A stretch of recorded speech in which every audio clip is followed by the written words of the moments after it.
En esta oportunidad, el tema de hoy van a ser los neutrinos. Los neutrinos son unas partículas muy elusivas, ya que no poseen carga y tienen una masa muy pequeña, de modo que prácticamente no interactúan con nada y por lo tanto son sumamente difíciles de detectar.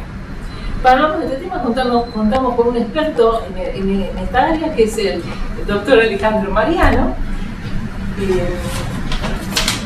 Y el doctor Alejandro Mariano es doctor en física por la Universidad Nacional de La Plata. Actualmente se desempeña como profesor del Departamento de Física y es además investigador del CONICET.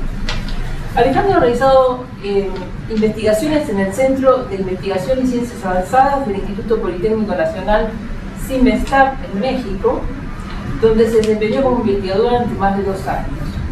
Y también ha realizado una estadía postdoctoral en el Departamento de Física de la Universidad de Georgia, en Estados Unidos. También fue profesor de tiempo completo en el CIMESTAP durante 2 oportunidades. Posee más de 50 publicaciones en revistas internacionales con referato en el tema de su especialidad, y ha realizado numerosas contribuciones. Y ha realizado también numerosas presentaciones a congresos. También ha contribuido a la formación de recursos humanos, ya que ha dirigido 2 tesis de la maestría en física durante su estadía en México, y actualmente dirige una tesis aquí en el Departamento de Física de la Universidad Nacional de La Plata. Bueno, el título de su charla es ¿por qué son interesantes los neutrinos? Así que espero que disfruten la charla. Nos dejo con el orador. Yo traté de no poner absolutamente ninguna fórmula, 2 fórmulas tuve que poner, pero espero que sea suficiente como para que puedan entender un poco las cosas. Pero básicamente, como decía Norma, los neutrinos son interesantes, pero son interesantes porque hay ciertos enigmas que todavía no se han podido explicar en la naturaleza, y los neutrinos toman un papel preponderante en eso, por eso es que son interesantes. Por ejemplo, como decía Norma, los neutrinos son partículas muy livianas, o sea, prácticamente no tienen masa. Se creía que no tenían masa, eran de masa nula. Y hay otras partículas que están también acompañando al neutrino en lo que es la construcción del universo, que tienen una masa muy diferentes a la del neutrino. Entonces nadie sabe por qué es así, por qué la naturaleza se comporta así. Después otro enigma interesante es por qué estamos hechos de materia y no de antimateria. Cuando supuestamente estalló el Big Bang, eso que todo el mundo habla de que hubo una explosión inicial y se formaron los sistemas, las galaxias, según se sabe, hubo igual cantidad de materia que de antimateria. Ahora, ¿qué pasó? Antimateria, nada raro en la antimateria. La antimateria es porque hay antipartículas. Hay partículas y antipartículas. Ahora, se crearon igual cantidad de partículas y antipartículas. ¿Por qué estamos hechos de materia o de partículas y no de antipartículas? Nadie lo sabe explicar todavía eso. Es un enigma interesante. También hay un pensamiento, una idea de que todas las fuerzas de la naturaleza en un comienzo estaban unificadas, o sea, era una misma fuerza. Después, cuando fue evolucionando el universo, esas fuerzas se fueron separando y apareció la fuerza gravitatoria, que da el peso de las partículas, la fuerza eléctrica, la fuerza nuclear, etc. Ahora, las teorías de unificación, o que unifican las fuerzas, predicen que los protones, que son unas partículas que están en el núcleo, deben decaer, deben desintegrarse. Nadie lo observó esto. Entonces, es otro enigma de por qué los protones no decaen. Y otra cosa muy interesante es, ¿de dónde vino la materia de la que estamos hechos? Según se sabe, de explosiones de estrellas. Las estrellas, dadas ciertas circunstancias, evolucionan de una manera que después termina explotando. Y se sabe que muchos de los elementos que constituyen la vida hoy día provienen de estrellas que en algún momento explotaron. Entonces, estudiar la dinámica de esas explosiones, que se llaman explosiones de supernova, se llaman nova porque en realidad aparecen en el cielo en un lugar donde no había otra cosa. Vamos a hacer un poco de historia respecto de esta partícula que es el núcleo. Bueno, creo que todos alguna vez aprendimos que existen los átomos, ¿no? El núcleo atómico, donde están los protones y los neutrones, y los electrones. Los átomos forman las moléculas forman células, etc. Y así se van construyendo todas las cosas que conocemos. Todos sabemos que el átomo tiene una parte central, que es un núcleo, donde están los protones y los neutrones, y tenemos electrones orbitando. Alguna vez lo habremos escuchado esto, aunque sea en alguna película o en la secundaria o en distintos lugares, ¿no? Toda partícula tiene propiedades. Una cosa es la masa, que es con lo que interactúa gravitatoriamente, ¿no? La masa de una partícula es lo que le da el peso a la partícula. Algo que se llama carga, que tiene que ver con la fuerza eléctrica. Hay partículas de carga positiva, partículas de carga negativa y partículas que no tienen carga, que son neutras. Y otra cosa que se llama spin de la partícula. En realidad, si uno se imagina el spin como una cosa familiar, es como que la partícula se comporta como un trompo que gira sobre un eje. Como la Tierra gira alrededor de su eje, podríamos pensar o imaginarnos que las partículas giran alrededor de ese eje. ¿Qué es la antimateria o las antipartículas? Bueno, las antipartículas son partículas que tienen la misma masa, la carga contraria y el mismo spin. Eso se llama antipartícula. O sea, hay un electrón y hay un positrón. Hay un protón y un antiprotón. Obvio. Es más fácil entender una antipartícula cuando es cargada la partícula, porque entonces vos decís, bueno, un electrón tiene carga negativa, un positrón va a tener carga positiva. Pero también podés definir antipartículas para las partículas neutras. Esto es más matemático en realidad. Porque en realidad, como tienen carga nula, no vas a cambiar nada. Es más bien una cosa matemática. Bueno, ¿y qué pasó? Hacia fines del año de los 1800, se empezó a lograr experimentos que detectaran cosas que provenían del núcleo atómico. O sea, en el núcleo atómico, ¿qué tenemos? Protones y neutrones. Los protones son cargados todos positivamente. Como son partículas de la misma carga, se van a tender a empujar entre sí. ¿Qué los mantiene unidos? La fuerza nuclear. Entonces, en un núcleo están peleándose la fuerza nuclear con la fuerza eléctrica. Y los núcleos a veces son inestables, ¿qué quiere decir esto? Que tienen que, de alguna manera, liberar cosas, liberar energía para llegar a un estado estable. Y con esto se empezó a experimentar. Madame Curie, por ejemplo, fue una de las mujeres que empezó a experimentar con el radio, descubriendo que justamente había elementos que emitían 3 tipos de radiación: alfa, beta y gamma. La radiación, los tipos de radiaciones tienen distinta penetración. Por ejemplo, la alfa la parás con un papel tisú, la beta con un papel de aluminio y la gamma precisas pararla con plomo. Son las más penetrantes, son las más penetrantes.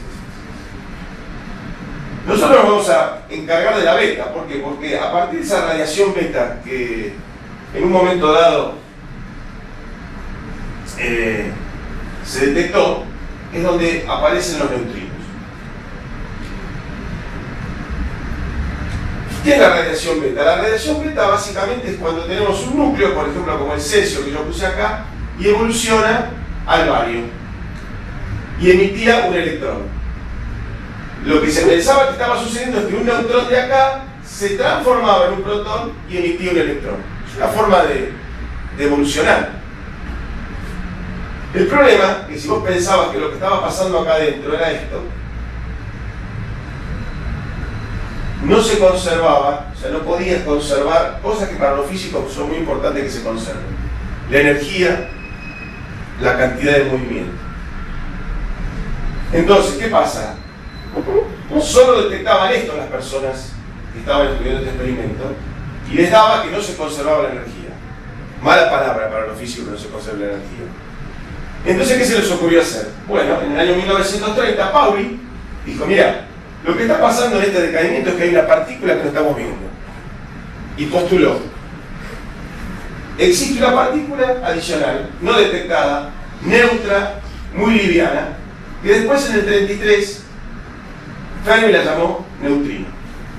O sea, no la habían visto esa partícula, pero la postularon. ¿Para qué? Para que se pudieran conservar las energías y las cantidades de movimiento. La partícula entonces tenía que ser neutra y de masa nula, muy livianita. Y después, entonces, cuando aparece el neutrino, en realidad el neutrón no es que decae solamente en protón y electrón, aparece esa tercera partícula que es el neutrino. Y a partir de acá, Fermi postuló una nueva fuerza de la naturaleza nunca vista hasta el momento, que se la llamó interacción débil. O sea, no era ni la gravitatoria, ni la eléctrica, ni la interacción fuerte que aparece en el núcleo. Una nueva interacción de la naturaleza. Era muy importante esto. La cuarta fuerza, podríamos decir. Y era la responsable de que sucediera esto, de que un neutrón evolucionara en un protón y emitiera un electrón, pero con un neutrino. Uno se pregunta, bueno, está muy bien postular una partícula nueva, pero hay que ver, ¿es verdad esto o es una imaginación que tenemos? ¿Se midieron finalmente los neutrinos o se detectaron alguna vez? Sí, pero 30 años después. 30 años después, estos señores agarraron un reactor nuclear, ya había reactores nucleares que generaban electricidad en ese momento. Y ahí hay muchos decaimientos beta. Entonces, ¿qué quiere decir? Si hay muchos decaimientos beta, va a haber muchos neutrinos. Bueno, estos señores tomaron lo que provenía de un reactor, armaron todo un arreglo con un líquido especial, y estos señores pudieron detectar al neutrino, nunca directamente, sino pudieron detectar justamente que lo que se producía acá era un electrón, un neutrón. O sea, pensaron, mira, lo que viene acá en realidad, pensaron un decaimiento beta al revés. Venía un antineutrino del reactor, chocaba con un protón que estaba acá adentro, y esto iba a un electrón, a un neutrón y un positrón. ¿Cuál es el indicio de que en realidad venía un neutrino ahí? Bueno, que vos detectes un neutrón y un positrón. Eso fue lo que hicieron. Bueno, pudieron detectar el positrón con un método que es de captura entre el positrón y el electrón, y pudieron detectar el neutrón. Y esto tiene que estar muy correlacionado, que para que venga del mismo lugar tiene que tener un tiempo cortito de detección. Y bueno, esto fue un indicio de que realmente el neutrino era la cosa que existía. Porque si venía el neutrino y producía esto, y vos podías detectar lo que después pasaba, era que estaba viniendo el neutrino realmente. Nunca vas a haber detectado un neutrino en forma directa. Vos detectás lo que hace el neutrino, lo que causa el neutrino. Porque la interacción esta es muy débil, como su nombre lo dice. Por eso es que es tan difícil de detectar el neutrino. Fíjense que fue postulado en el 30 y fue descubierto en el 56. Pero acá no termina la historia. Se complicó la cosa, porque esta nueva fuerza, que se llama interacción débil, era muy extraña, era distinta a todas las fuerzas que habían descubierto hasta ese momento. ¿Por qué? Porque violaba una simetría fundamental, que era la simetría de paridad. ¿Qué es la simetría de paridad?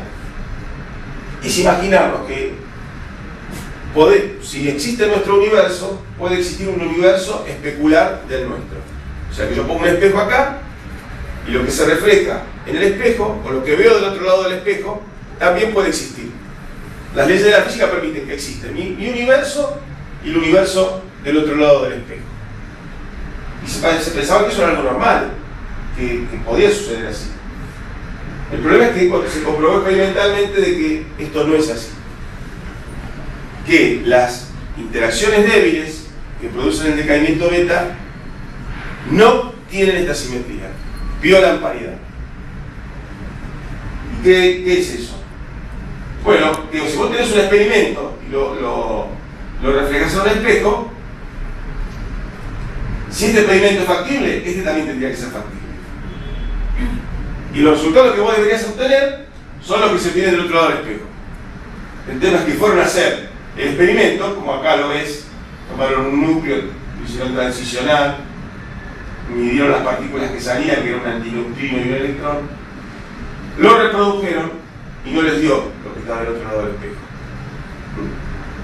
Les dio como que las partículas salían para otro lado, en vez de salir para donde el espejo lo indicaba. ¿Y por qué es eso? Bueno, simplemente por esto. Es muy particular. Los neutrinos tienen una dirección de movimiento. Y esos spin, que yo dije como que los pensás como un trompito, siempre apunta para el otro lado de un neutrino. En la naturaleza vos vas a encontrar partículas donde puede estar rotando el spin para un lado o para el otro, respecto de su dirección de movimiento. Pero para los neutrinos no. No hay neutrinos donde estén girando igual, o sea, apuntando en la dirección de su movimiento. Como también es lo mismo decir que los antineutrinos apuntan, si los neutrinos apuntan en forma contraria, los antineutrinos en forma coincidente. O sea, esto es algo que no sabe, nadie sabe por qué. Los neutrinos se llama que son izquierdos, porque su helicidad o su spin siempre es opuesto al movimiento. Nadie sabe por qué. Pero todos los neutrinos que se han observado hasta ahora son izquierdos. Misterio de la naturaleza. Por supuesto, uno puede postular neutrinos derechos. Es un cobalto, ¿no? De cobalto 60, ¿no? Es el cobalto 60, es el experimento de Yanli y Wu del 56. Estos señores demostraron la violación de la paridad en las interacciones débiles. Después las cosas fueron evolucionando y apareció lo que se llama el modelo estándar. ¿Qué es el modelo estándar? De alguna manera es el modelo que explica la formación de todo nuestro universo. O sea, de alguna manera, enumera quiénes son los ladrillos fundamentales del universo. No son los protones y los neutrones, sino que los protones y los neutrones son realmente partículas constituidas por algo más chiquito. Entonces, bueno, no importa que no entiendan un poco lo que es el modelo estándar, pero las partículas son los quarks, los leptones, y después hay unas partículas que son las que producen las fuerzas, y la partícula de Dios, recientemente descubierta, que es la que, esta partícula de Dios es la que le da la masa a todas las demás, que tienen masa, por supuesto. Como los gluones y los fotones no tienen masa, a eso no le da masa. Fíjense que acá puse que la partícula de Dios le da la masa al electrón, al muón y al octavo, pero no a los neutrinos. Porque para el modelo estándar todavía los neutrinos eran no masivos, no tenían masa. Para este modelo estándar, que es el modelo estándar original que se postuló. Entonces, bueno, ahora ¿cómo vemos al átomo en el modelo estándar? Bueno, mirá, ahora los protones y los neutrones son estados de 3 quarks. Esos son los ladrillos fundamentales de la naturaleza. ¿Y el decaimiento beta cómo lo ves? Y bueno, un neutrón va a un protón. Y uno de los quarks interactúa con una partícula W y ahí se producen el neutrino y el electrón. O sea, uno que va profundizando cada vez más, ¿no? Ahora, como decía recién, el modelo estándar considera que el neutrino tiene masa nula. Pero el tema es que dentro de los últimos 10 años que hemos vivido, hay una cantidad impresionante de experimentos que han demostrado que el neutrino no tiene masa nula. Es masivo. Y eso tiene implicaciones muy interesantes. ¿Cómo se detectó que el neutrino tenía masa? Bueno, a través de algo que se llama oscilación de neutrinos. ¿Qué es la oscilación de neutrinos? En 2 palabras lo digo. Vos producís un neutrino de una especie acá, y cuando llega, después de una distancia, a otro lugar, cambió su especie. Hay 3 especies de neutrinos. Un neutrino que acompaña al electrón, un neutrino que acompaña al muón y un neutrino que acompaña al tau. Porque fíjense que en el modelo estándar después se fueron descubriendo cosas. Primero estaba el electrón solamente, que es el que está en el átomo. Pero después fueron descubriendo cosas parecidas al electrón pero un poquito más pesadas. El muón y el tau. Son el mismo tipo de partículas, pero son como más grandes, más pesadas. Y además se descubrió que no solo había un neutrino acompañando al electrón, había un neutrino acompañando al muón y también un neutrino acompañando al tau. el tema que la oscilación de neutrinos lo que hace es cambiar de familia. Esto se le llama familias en el modelo estándar. Entonces lo que pasa con la oscilación es que vos cambias entre estos dos, o entre estos dos, o entre estos dos. Se llama oscilación. Cambiar de naturaleza de alguna manera, por decirlo así. Entonces lo que vos haces es generar un determinado tipo de neutrino después de una distancia que puede variar. Ahora vamos a ver que hay muchos experimentos y puede variar desde metros hasta miles de kilómetros. Y cuando llega al otro lado se detecta un neutrino diferente. Entonces aparecen experimentos donde hay aparición, hay sobrevivencia de neutrinos según el experimento que hagas. Por ejemplo, ¿qué experimentos se estudiaron para detectar la oscilación de neutrinos? Uno muy interesante es el de los neutrinos solares. ¿Qué pasa en el Sol? ¿Cómo ilumina el Sol? El Sol ilumina a través de ciertas reacciones. Esta no es la única reacción. Se llama fusión. Se pegan partículas entre sí y eso emite energía. ¿Qué nos interesa a nosotros? Que en los procesos de fusión se emiten neutrinos. Entonces, del Sol se van a emitir neutrinos que van a llegar a la Tierra. En este caso, nuestro experimento es: la fuente de neutrinos es el Sol. Los detectores están en la Tierra. Esa distancia L son unos cuantos millones de kilómetros. ¿Y cómo se detecta en la Tierra esto? Bueno, se hacen unos terribles tanques de agua de 22 toneladas, por ejemplo, subterráneos. ¿Y cómo se detecta este neutrino que llega? Bueno, a través de distintos tipos de procesos. En resumidas cuentas, lo que sucedió es que hay una estimación de cuántos neutrinos salen del Sol. Hay gente que se puso a hacer las cuentas. Cuando vos detectás acá, detectás que son menos los que llegan de los que salieron. Entonces, ¿qué inferís de ahí? Y bueno, como de acá solo salen neutrinos de electrones, acá los que llegaron en el camino cambiaron de naturaleza y llegaron otros tipos de neutrinos. Eso es un proceso de oscilación. Otro tipo de neutrinos, los neutrinos atmosféricos. En la atmósfera terrestre, cuando vienen partículas del espacio, que se llaman rayos cósmicos, ustedes saben que hay mucha gente midiendo rayos cósmicos, nadie sabe bien qué son. Lo importante es que cuando chocan con la atmósfera, producen neutrinos que viajan hacia la Tierra. Hubo gente que entonces detectó, más o menos saben cuánto se produce y más o menos ven cuánto llega a la Tierra. Fíjense la diferencia, esto es lo que llega y esto es lo que se produce. Incluso muy interesante, como el neutrino interactúa muy poquito, vos podés ver lo que llega de abajo y lo que llega de arriba. Lo que se puede ver es que, fíjense, este es el ángulo del zenit, que se llama, el ángulo que vos tenés en la vertical. Prácticamente esto es cuando tenés en la vertical. Lo que pasa es que la atmósfera es muy infinita, son 10 kilómetros. Pero si vos te vas del otro lado de la Tierra tenés 10.000 kilómetros.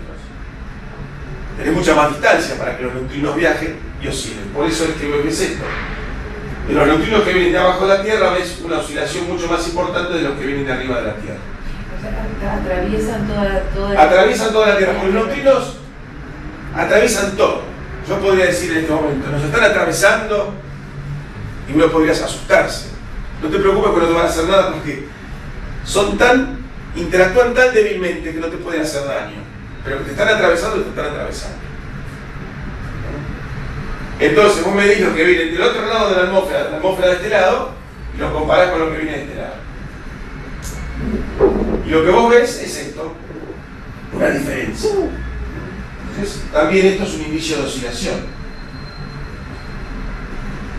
¿Cómo es ese tanque? Bueno, acá es un poco para que vean cómo se detecta esto, ¿no? Hay un efecto que se llama efecto Cherenkov, es un ruso Cherenkov. En realidad uno nunca detecta el neutrino. Lo que detecta es viene el neutrino y como el neutrino interactúa con partículas, este tanque tiene agua. interactúa con las partículas del agua y produce otras partículas. Estas partículas viajan adentro del agua a una velocidad mayor que la de la luz en el líquido.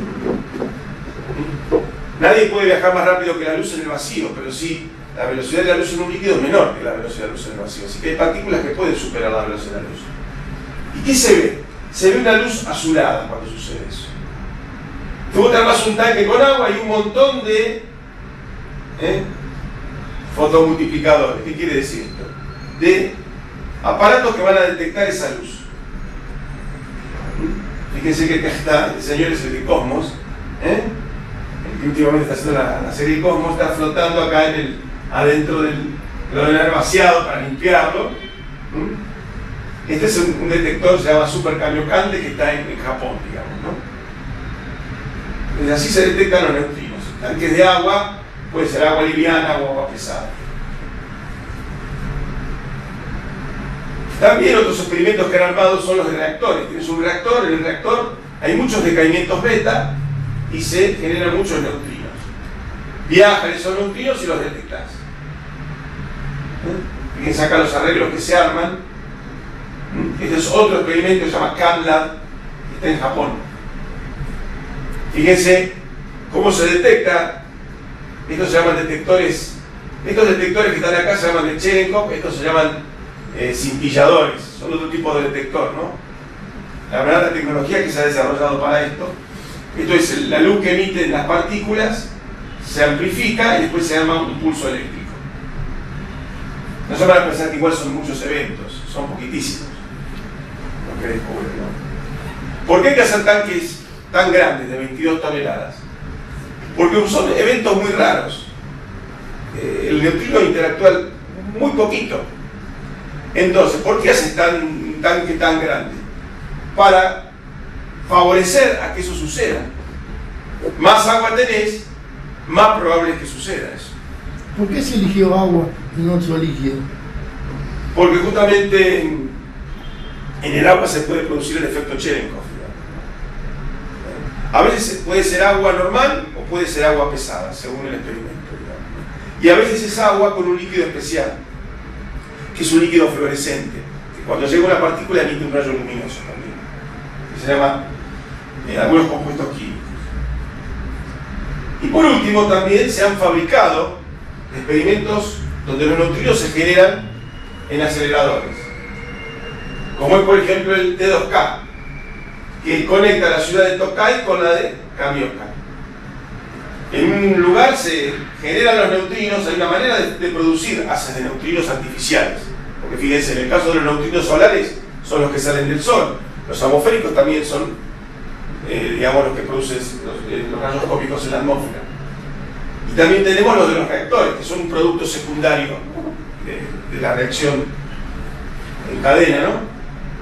Pero estos hay gente que fabrica haces de neutrinos, los hace viajar, en este caso como 250 kilómetros, y los detecta y mide la oscilación de neutrinos. Fíjense acá lo que decía de los eventos. Por ejemplo, en un tipo de experimento de este tipo se detectaron 112 neutrinos que llegaron y se esperaban 158. Y esto no se piense que es en un ratito, es a lo mejor en 10 años. 10 años tomando datos para que estos sean los eventos detectados. Y en el 86, en MIOS, por ejemplo, se detectaron 1986 eventos y esperaban 2451. Esta deficiencia es lo que te dice que en realidad hubo oscilación, porque vos detectás cuando salieron de acá los neutrinos y los volvés a detectar acá. Ese déficit es que pasó en el camino, cambió de naturaleza el neutrino, pasó a otro sabor, como se llaman las familias estas. Y otro también que tenemos es este, que es el de Minibun, que está en Estados Unidos, en que también se aceleran los neutrinos, viajan a una cierta distancia, donde uno dice, mira, yo generé neutrinos de muón, y trato de ver si están los neutrinos del electrón, si cambió de naturaleza el neutrino. Y ¿cómo se detecta qué es lo que llega? Bueno, fíjate, esos detectores que son también unos tanques de agua muy grandes con fotomultiplicadores que multiplican los pulsos luminosos. Si llega un muón van a ver esto, si llega un electrón ven algo así, pero la vida no es tan sencilla. Hay otras cosas que se generan en el camino que no son digamos neutrinos y que pueden también confundir. Se llama fondo eso, ¿no?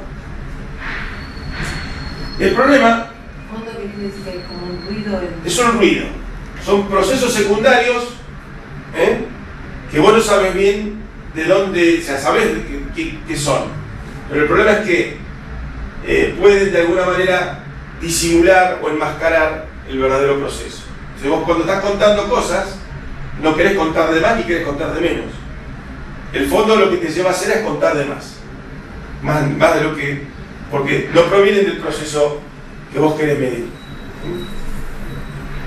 Bueno, el tema que con estos experimentos LSND y Minibund hay un tema ahí que ellos no pueden explicar lo que observan manteniendo una familia de 3 neutrinos, o sea, neutrino de electrón, neutrino de muón, neutrino de tau. Ellos dicen, debería haber más neutrinos para poder yo explicar mis experimentos. Y ahí es donde ellos, de alguna manera, postulan la existencia de estos neutrinos no detectados hasta el momento, que se llaman neutrinos estériles. ¿Por qué estériles? Porque no los vimos porque no interactuaron con nosotros. Tienen que interactuar de otra manera. Los físicos son muy inteligentes en ese aspecto para inventar. Cuando algo no se ve, es estéril. Bueno, este es el trabajo que hacemos un poco nosotros. El trabajo hay que remangarse, hay que trabajar para los detectores, porque los detectores hay que calibrarlos. No es que vos lo pones a funcionar así y ya funciona. Hay que de alguna manera simular lo que está pasando dentro del detector.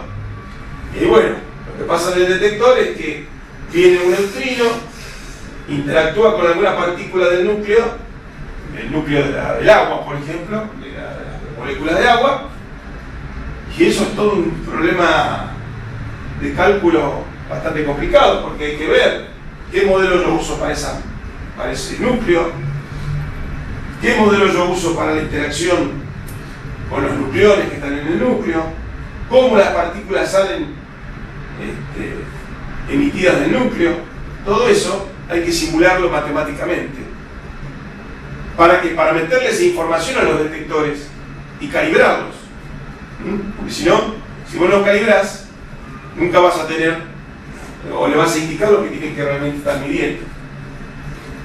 Y esto es lo que les decía, hay varios procesos que pueden complicar las cosas.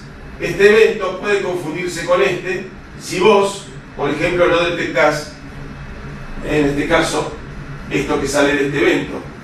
Tú decís, yo detecté esto o detecté esto. El detector ve lo mismo. Ahora, ¿qué fue lo que pasó? ¿Esto o esto? Ahora, si yo detecté 2 fotones y no uno solo, yo sé diferenciar. Pero por si un defecto del detector o por hacer algún problema vos detectas uno solo, nunca vas a saber si viste esto o viste esto. Muy bien. ¿Cómo explicó la gente la oscilación? Bueno, muy fácil, dijo. Los neutrinos son masivos. Los neutrinos que están en la naturaleza en realidad no son los verdaderos neutrinos. Hay otros. Y los que vos observás están armados de esos otros que son los masivos. Y entonces en realidad lo que sucede cuando vos generás un neutrino es que lo que se propaga es un neutrino masivo. Pero los neutrinos de sabor, que son los que realmente existen en la naturaleza, están constituidos o armados por una cierta cantidad de estos neutrinos masivos. Y después lo que explica la oscilación es un efecto cuántico, básicamente. ¿Qué es la mecánica cuántica? En 4 frases. Por ejemplo, cuando vos mirás un partido de tenis, alguna vez vieron que con el ojo de halcón miden la trayectoria de las pelotas, ¿no? Yo no sé si la iluminan con un láser o cómo iluminan las pelotas de tenis. Pero vos no afectás esa pelota por estar midiendo su trayectoria. El problema es que cuando vos vas a repetir eso con un electrón o una partícula microscópica, la molestás de tal manera que vos no sabés dónde está. Exactamente. Entonces, para los sistemas microscópicos uno nunca puede saber la posición y la velocidad de una partícula con infinita precisión. A lo sumo hablas de probabilidades. ¿Es probable que el electrón se encuentre acá o es probable que el electrón tenga esta velocidad? Y en los átomos, eso tiene una consecuencia, que hay niveles de energía discretos. Si un átomo está en un nivel de energía determinado, en un comienzo va a seguir, y no lo molestás con nada, va a seguir estando ahí. Pero si está en una mezcla de niveles o de estados, esa mezcla en el tiempo puede evolucionar. Algo pasa así con los neutrinos. Como los neutrinos no son estados puros de masa, sino que están mezclados, esos estados de masa, entonces puede pasar que esos tres estados de masa, cuando el neutrino es generado, tengan una cierta composición y cuando llega tengan otra, correspondiente al cambio de naturaleza que vos querés. Entonces, en realidad, lo que uno ve es una especie de rotación. Pasa de los neutrinos observables o de sabor a los neutrinos de masa. Y hace una cuenta, hace un cálculo. Bueno, lo que le da es esto que está acá. Es una función oscilatoria, justamente. Por eso se llama oscilación de neutrinos. Esa probabilidad de que un neutrino sobreviva en un experimento o aparezca o desaparezca es de carácter oscilatorio. Por eso se llama oscilación de neutrinos. Y todo este conjunto de experimentos que yo les estuve contando han logrado medir varias cosas. Por ejemplo, el esquema es que hay dos neutrinos muy parecidos en masa y uno muy separado. Los muy parecidos en masa son los que se llaman neutrinos solares, porque esos son los que explican los experimentos con neutrinos viniendo del Sol. Y esto se llama separación de neutrinos atmosféricos, porque esto se determina con los experimentos atmosféricos. Entonces uno puede ver la proporción. Fíjate que esto es electrón, muón y tau. Esto que está acá es la proporción en que cada neutrino de masa tiene de los neutrinos de sabor. Esto no existe solamente en el caso de los neutrinos. Ya hay otras cosas en la naturaleza con otras fuerzas diferentes que también presentan oscilación. No es lo único en los neutrinos. ¿Esos atmosféricos no tienen de los que son los electrones?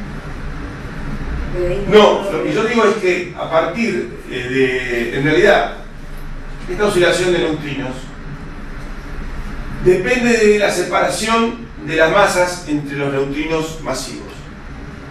Los experimentos atmosféricos son sensibles a la separación de la masa entre estos dos y este.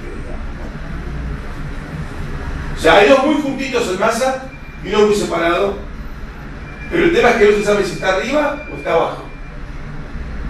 Lo que se ha logrado ver es la separación entre los estados de masa, pero no la jerarquía de las masas. Eso es algo que todavía no se ha podido medir. Si los dos livianitos están acá y el pesado está arriba, o hay un liviano abajo y dos pesados arriba. Eso todavía no se ha podido determinar. Y esto es muy interesante porque ahora, ¿cómo voy a usar los neutrinos para explicar la simetría materia-antimateria del universo? O sea, ¿por qué estamos hechos de materia y no de antimateria? ¿Qué es la simetría? Carga-paridad. Bueno, sería como hacer una imagen en un espejo, pero cambiar de partícula a antipartícula, cambiar la carga también. Entonces, una imagen especular CP sería esto, sería la imagen especular de esto. Y el problema es que la única manera que se les ha ocurrido hasta ahora de decir que si en el Big Bang se creó igual cantidad de materia que de antimateria, y nosotros somos de materia, es que ha habido una violación de la simetría carga-paridad en las fuerzas. Si existe esa violación de carga-paridad, las cosas van a evolucionar de manera de favorecer la materia a la antimateria. Entonces, en el caso de neutrinos,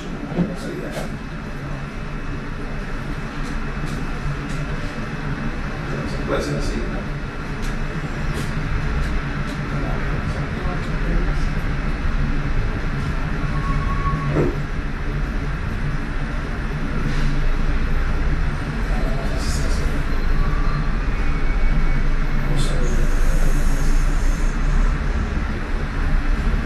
Ahora, esa violación carga-paridad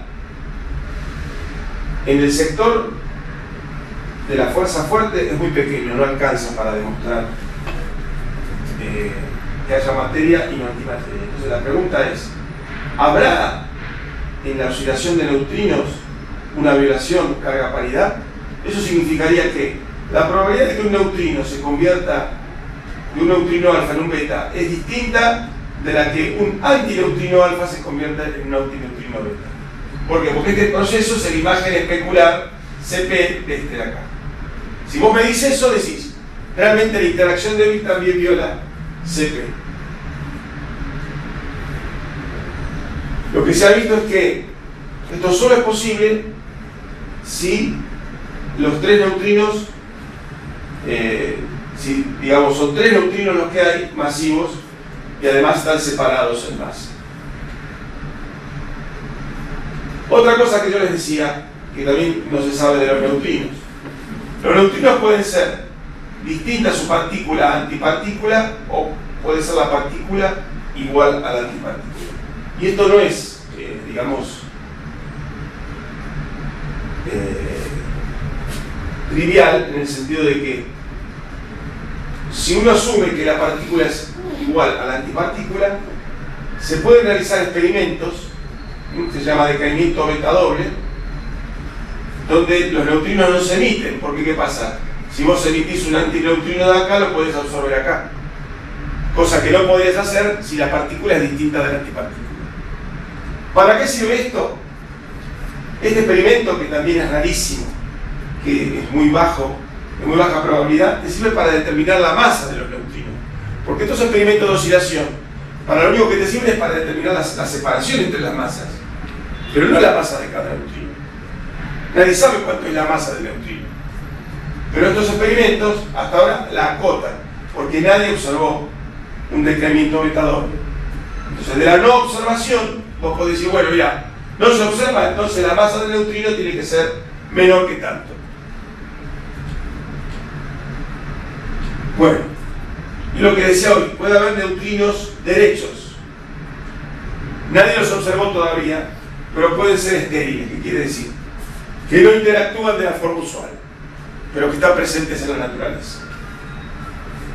Y entonces, estos neutrinos estériles ahora pueden ser livianos o pueden ser pesados. Y son fundamentales porque, por ejemplo, ¿cómo se explica la masa tan pequeña de los neutrinos frente a lo que son las otras partículas? Por ahí hay un modelo que se llama modelo del sube y baja, del Sisson, que plantea lo siguiente: mira, para cada neutrino común que vos observás en la naturaleza hay un neutrino estéril muy pesado. Pero no me importa que sea muy pesado, porque ese neutrino se pudo haber generado cuando se explotó el Big Bang, que había una gran energía, entonces alcanzaba como para fabricar esos neutrinos. Y vos, al permitir que los neutrinos observados con los estériles interactúen, eso genera un mecanismo que el pesado de alguna manera levanta al liviano y le da una masa muy pequeña. Lo llama mecanismo de sube y baja.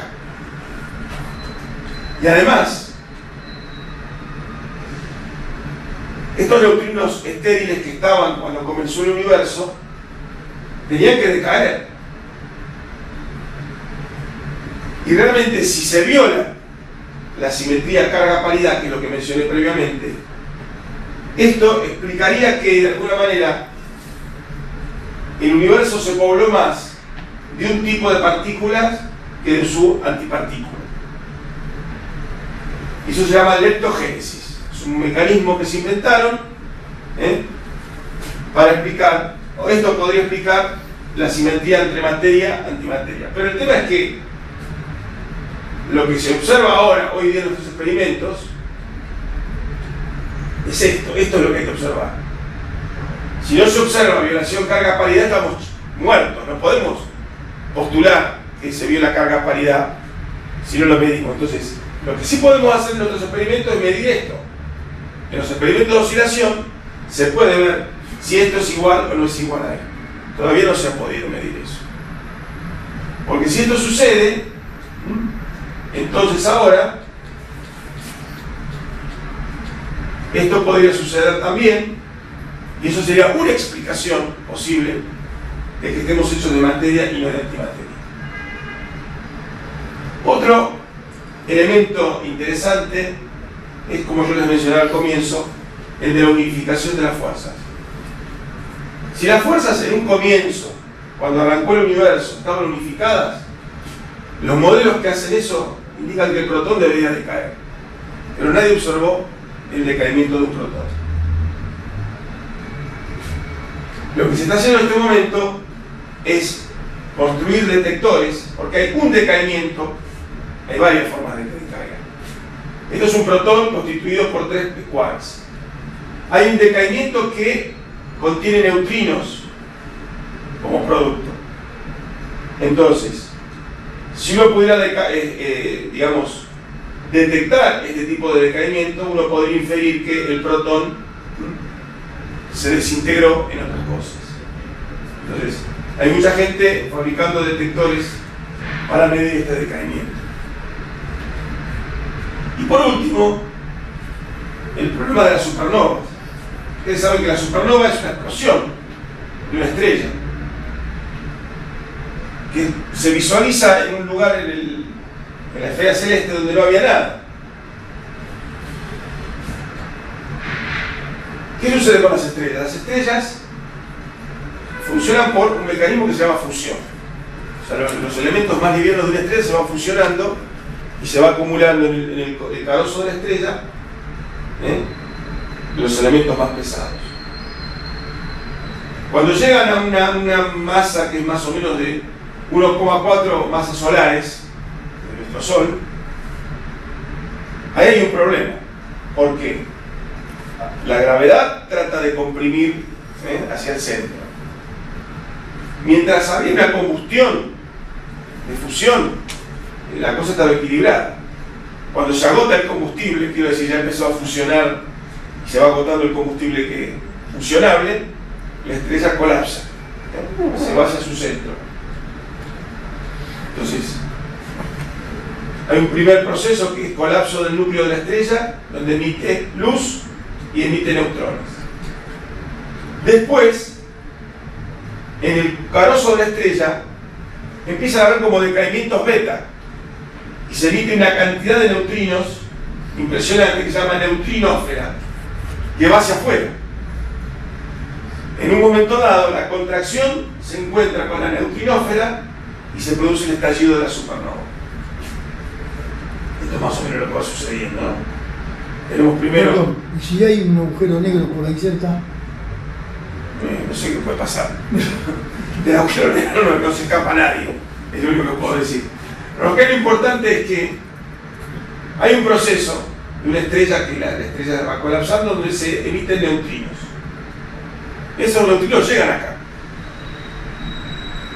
Todo esto que yo expliqué del proceso de formación de una estrella, mejor dicho, de muerte de una estrella, ¿cómo se comprobó? Bueno, ¿cómo se confirmó todo esto de que hay un proceso de colapso? Se detectaron los neutrinos emitidos por una supernova. Y de estudiar respecto de esos neutrinos se vio que este modelo era plausible. Por eso es que ahora lo que se está queriendo hacer es estudiar la oscilación de neutrinos provenientes de supernovas. Porque aparte las distancias de esas supernovas a nosotros son inmensas.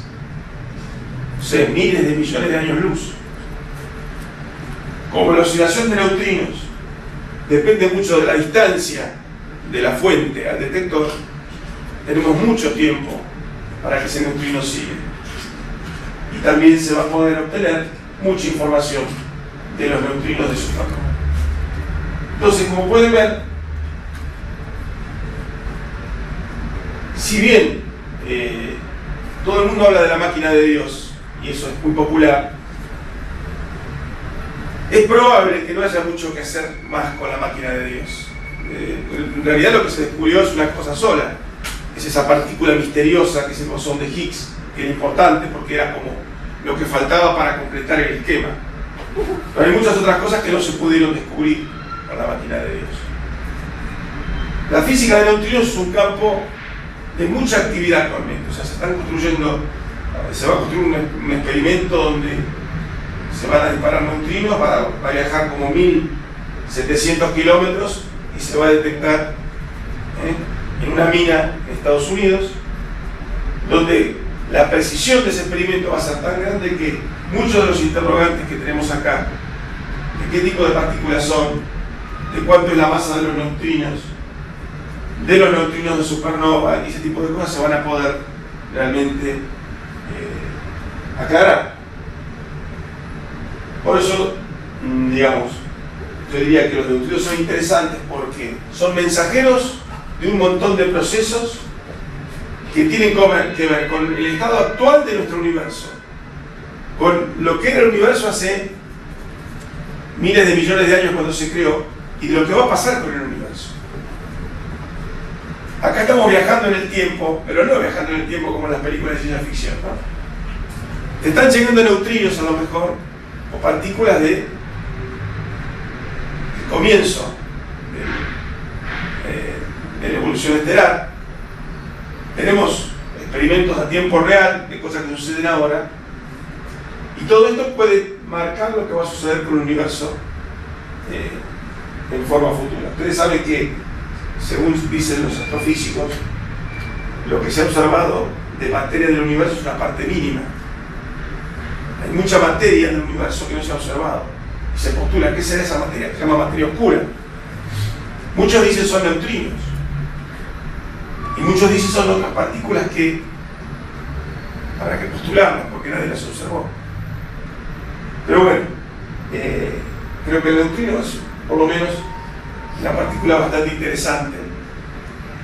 Y además siempre se sale de los parámetros normales. El modelo estándar parecía que explicaba todo, pero la oscilación de neutrinos no la explicaba, entonces hubo que extender el modelo estándar. Y si realmente esos neutrinos estériles se existen, digamos, también habría que extender aún más el modelo estándar. Entonces yo creo que es una ventana interesante para descubrir nueva física. Espero que no haya sido muy aburrido o muy complicado.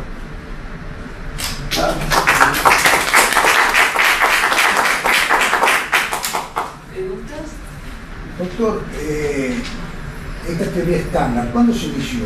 Porque Y más o menos en los 70. eso, ha pasado mucho tiempo, por eso Sí, no sí. figuraban, porque todavía no sabían. No, ahora hay extensiones del modelo estándar, o sea, se ha complementado. Ahora con este famoso descubrimiento que se hizo, famoso máquina Pero de Dios, eso sí. amplía. Mire, el bosón de Higgs se predijo en el 60. Sí. Se predijo que estaba en el 60, nadie lo había podido medir. Ahora parece que lo midieron. Por eso le dieron el premio Nobel a Higgs. Por eso, más que parece, yo diría que se confirmó. Sí. No, porque si no, entramos... No, sí, se confirmó. Se confirmó, Parece que se confirmó. Al principio apareció y siguieron viendo hasta que Sí, se confirmó. Por ahí pongamos las cosas. Sí. Porque si no, sería retasearle un poco. No. Por algo tampoco le entregaron el premio Nobel a este hombre. Claro. Si no, seguro. Al mes de confirmarlo le dieron el Claro. premio Nobel. ¿Y lo estaba esperando cuántos años? ¿Como 50 años? 50 años.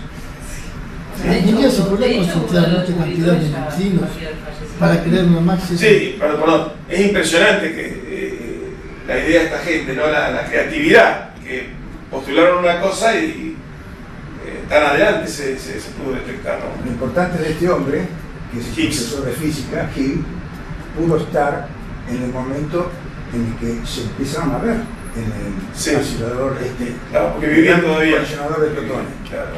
Y realmente pasaron, como dice usted, más de 50 años, Sí. y eso habla de porque le negaron en muchas partes. Al principio, leyendo un poquito la historia de este hombre, cuando él predice al famoso, en muchos lugares lo han, no le dejaron publicar, directamente no le publicaban su teoría. Y después, bueno, alguien la tomó. Creo que hay otro, Higgs y otro más. Sí. más. Son dos, ¿no? Sí, compartidos. Sí. Griega y que trabajaba con otro físico más que el otro falleció. En realidad eran tres, que trabajaban de forma, dos trabajaban conjuntamente y Higgs de forma independiente de los otros. Los tres postularon lo mismo. Claro. Ya que hay mucha concentración, puede haber un día mucha concentración de neutrinos para el día de mañana, Y los hay.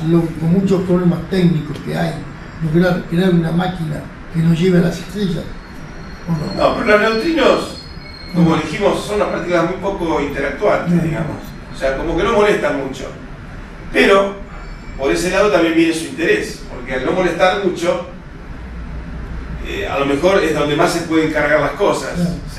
Total, digamos, como no molestan mucho, pero a lo mejor puede ser que haya por ese lado más física, digamos, ¿no? Porque justamente en realidad es una ventanita que porque parecía que todo estaba cerrado, pero digamos, a mí también lo de los neutrinos es interesante porque se postularon en el año 30 y se descubrieron en el año 60. Siempre, normalmente ha sucedido así, de que se postula algo y se descubre mucho más tarde porque la tecnología te permite escudriñar la naturaleza a esa edad. Y hay otro caso interesante de la perseverancia, Alan Guth, del Instituto de Tecnología de Massachusetts, también por los años... Ese de las cuerdas, ¿no? Ese. Por los años, la década de los 70, predijo el Big Bang. Ah, sí. Y ahora, en la Antártida, descubren la oscilación gravitacional de esas ondas, sí. que pasaron otros 40 años. O sea que es interesante que esta gente, cómo persisten en sus ideas, que no es cosa fácil, ¿no? Porque uno, si no le dan valor a ciertas cosas, en 3 o 4 años, tiró todo el diablo. Estos son de 40, de 50 Lo que años. pasa es que lo publicado está. Después, bueno, pueden... Pero Sí, no, acá se lo pueden comprobar, ahí está la historia. sí, no, Porque los físicos, si no comprueban, no lo dejan ahí pasar, esa es la historia. ¿Cuándo Ya. se prevé el experimento en las minas de Estados Unidos, 1.700 kilómetros? Y ya está avanzado. Bueno, acá en Argentina también esto, conseguir plata ahora es muy difícil. Es el proyecto de Caso de Guanera. En San Juan, San Juan. claro. Pero eso creo que va a estar para el 2022 más o menos. Pero en Muchos Estados millones Unidos y ya va a millones de ser. euros. Y está todo, está aprobado. Hay que ponerla. Lo que pasa es que en Estados Unidos tienen la ventaja de que tienen el acelerador en Chicago y tienen la mina y detectores ahí, entonces en realidad es más sencillo eso. Ya tienen ellos armados. Es como reutilizar cosas que ya tienen. Por ahí el detector es el detector que van a instalar es un detector muy particular que permite detectar cosas que antes no se detectó, pero le subieron un poco de energía al acelerador que está en Fermilab y cambiarán el detector. Lo de agua negra es más complicado porque hay que hacer los túneles, hay que hacer las cavernas y hay que conseguir gente que venga a instalar justamente los laboratorios en esos lugares, lo cual No es fácil. no, hay que ganar mucha plata. ¿Alguna otra pregunta? Bueno, sí, agradecemos nuevamente Muy bien. a Alejandro por la